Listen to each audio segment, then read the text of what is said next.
Hello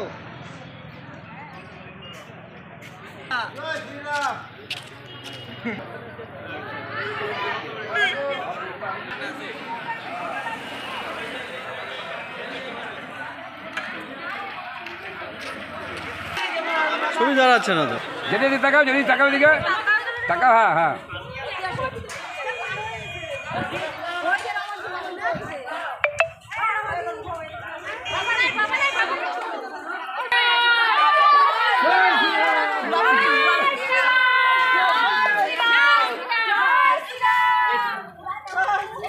হয়ে গেছে বলে আগায়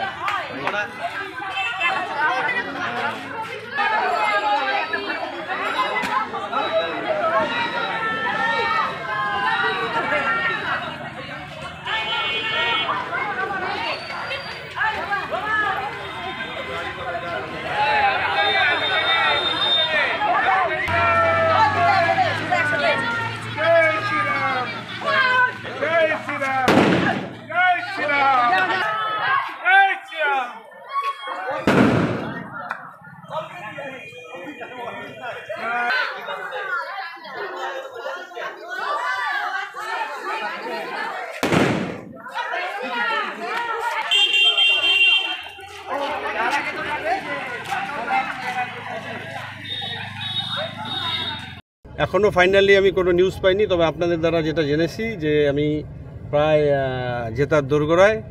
আমি সমস্ত উত্তর দিনাজপুর জেলাবাসী এবং গণতন্ত্রের সবচেয়ে বড় দেবতা গণদেবতার সশ্রদ্ধ নমস্কার। তার সাথে আমি আমাদের প্রেস ক্লাব, প্রেস মিডিয়া সবাইকে আমার নমস্কার, শুভেচ্ছা। এবং আগামী দিনের একটাই লক্ষ্য, পিছিয়ে পড়া উত্তর দিনাজপুর সেই তকমা ঘোচানো। সাব ডিভিশনে পিছিয়ে রয়েছি, রায়গঞ্জটা এখনও হয়নি, সেখানে হয়তো আমরা প্রায় লাখের উপরে বেশি লিড পাবো। এখনও অবধি ফাইনাল ওখানে কমপ্লিট হয়নি, এখানে কমপ্লিট হয়েছে। তাতে 66 সামথিং এরকমই কিছু রয়েছে। আর একটা মেশিন খারাপ হয়েছে, ভিভিপ্যাট কাউন্টিং হচ্ছে, ফাইনালটা হবে। আমি এখন রায়গঞ্জ ডিসিআরসিতে যাব, সেই জন্য বেরিয়ে যাচ্ছি। কার্তিকদা, যে বিষয়টা বলবো, এই প্রথম উত্তর দিনাজপুরের ইতিহাসে 75 বছরের ইতিহাসে আমরা যদি বলি, প্রিয়রঞ্জন দাসমুন্সির পর ভূমিপুত্র হিসাবে কার্তিক পাল রায়গঞ্জ লোকসভা 5 নম্বর কেন্দ্রের সাংসদ। কি বলবেন? কি বলবো বলতে, দেখুন, যেটুকু আজকে আমি এই জায়গায় আসতে পেরেছি খুব কম সময়ের মধ্যে, এটা গণদেবতার আশীর্বাদ, তার সাথে আপনাদেরও আশীর্বাদ। এবং সত্যিই ভালো লাগছে যে আমি এই জেলারই ছেলে, আমি এই জেলার জন্য যতটা কাজ করতে পারবো এবং যতটা জেলাকে এগিয়ে নিয়ে যেতে পারবো, সেটি আমার লক্ষ্য। এই জয়ের কৃতিত্ব কাকে দিবেন কি মনে হয়? এই জয়ের কৃতিত্ব সাধারণ মানুষ। প্রথমে কি কাজ করবেন সেটা অবশ্যই বলবো, একটু ধৈর্য ধরতে হবে, এখন উইনিং সার্টিফিকেট পাইনি। আমি বলবো, অবশ্যই বলবো, 7টা বিধানসভায় আমি ঘুরবো এবং মানুষের সাথে জনযোগাযোগ রাখবো। দাদা, কালিয়াগঞ্জের মতো কি উত্তর দিনাজপুর জেলাটাকে সাজাবেন এবার? চেষ্টা থাকবে। আমি তো বলছি, আমার লক্ষ্য একটাই থাকবে, পিছিয়ে পড়া তকমাটাকে ঘোচানো। দাদা, রায়গঞ্জ লোকসভা কেন্দ্রে এমসের দাবি রয়েছে, সেই দাবিটাকে কি তুলবেন? এগুলো পরে বড় ব্যাপার। রায়গঞ্জে আমাদের প্রধানমন্ত্রীও বলেছেন, স্বরাষ্ট্রমন্ত্রী উনি বলেছেন, বাকি ওনারা যেভাবে বলেছেন সেইভাবেই হবে। আপাতত এখন আর সেইভাবে কিছু বলছি না। রায়গঞ্জ যাই, ওখানে গিয়ে একটু সবার সাথে দেখা করি। হ্যালো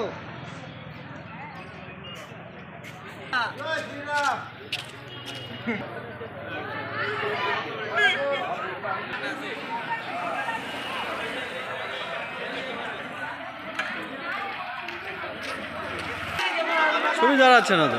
যদি তাকাও দিকে তাকাও। হ্যাঁ হ্যাঁ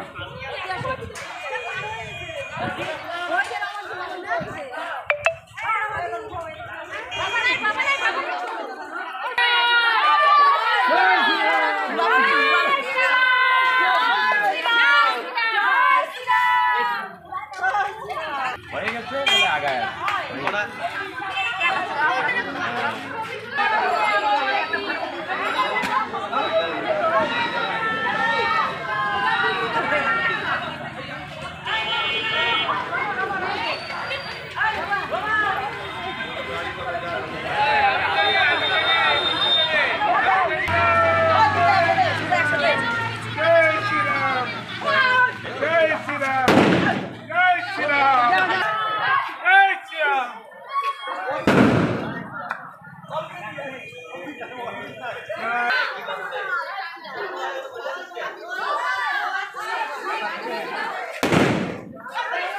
এখনও ফাইনালি আমি কোনো নিউজ পাইনি, তবে আপনাদের দ্বারা যেটা জেনেছি যে আমি প্রায় জেতার দোরগোড়ায়।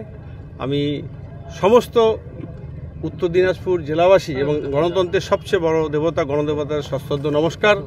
তার সাথে আমি আমাদের প্রেস ক্লাব, প্রেস মিডিয়া সবাইকে আমার নমস্কার, শুভেচ্ছা। এবং আগামী দিনের একটাই লক্ষ্য, পিছিয়ে পড়া উত্তর দিনাজপুর সেই তকমা ঘোচানো। সাব ডিভিশনে পিছিয়ে রয়েছি, রায়গঞ্জটা এখনও হয়নি, সেখানে হয়তো আমরা প্রায় লাখের উপরে বেশি লিড পাবো। এখনও অবধি ফাইনাল ওখানে কমপ্লিট হয়নি, এখানে কমপ্লিট হয়েছে। তাতে 66 সামথিং এরকমই কিছু রয়েছে। আর একটা মেশিন খারাপ হয়েছে, ভিভিপ্যাট কাউন্টিং হচ্ছে, ফাইনালটা হবে। আমি এখন রায়গঞ্জ ডিসিআরসিতে যাব, সেই জন্য বেরিয়ে যাচ্ছি।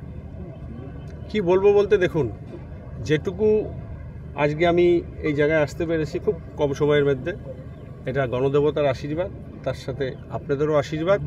এবং সত্যিই ভালো লাগছে যে আমি এই জেলারই ছেলে, আমি এই জেলার জন্য যতটা কাজ করতে পারবো এবং যতটা জেলাকে এগিয়ে নিয়ে যেতে পারবো, সেটাই আমার লক্ষ্য। আজ সকাল থেকে গণনা শুরু হয়েছে সারা ভারতের বিভিন্ন জায়গায়, বিভিন্ন কোণে, এবং সারা বিশেষ করে পশ্চিমবঙ্গে দেখা গেল গণনা শুরু হতে না হতেই এখানে কিন্তু সবুজ ঝড় কিন্তু বয়ে যায়, এবং সেখানেও কিন্তু একটা ইতিবাচক সারা পরে যে রায়গঞ্জ লোকসভা কেন্দ্রে, যে এখানে গেরুয়া ঝড় যেমন ভাবে গত লোকসভা নির্বাচনে বয়েছিল, ঠিক তেমন ভাবেই কিন্তু এখানে গেরুয়া ঝড়ে কিন্তু বয়, এবং এখানে শেষ পর্যন্ত কিন্তু শেষ হাসি হাসে বিজেপি প্রার্থী কার্তিক চন্দ্র পাল।